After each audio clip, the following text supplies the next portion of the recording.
तर खरीपातील पीक विम्यापैकी रखडलेल्या एकूण रकमेपैकी 2092 कोटी रुपये ओरिएंटल कंपनीकडे बाकी आहे।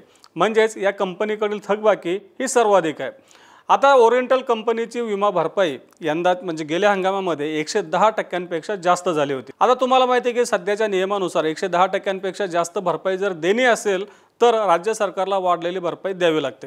त्यामुळे खरीप 2023 मधील ओरिएंटल कंपनीकडे असलेल्या 6 जिल्ह्यांमधील शेतकऱ्यांची भरपाई सध्या रखडलेली आहे। हे जिल्हे कोणते आहेत तर हे जिल्हे आहेत चंद्रपूर, जळगाव, नाशिक, नगर, सोलापूर आणि सातारा।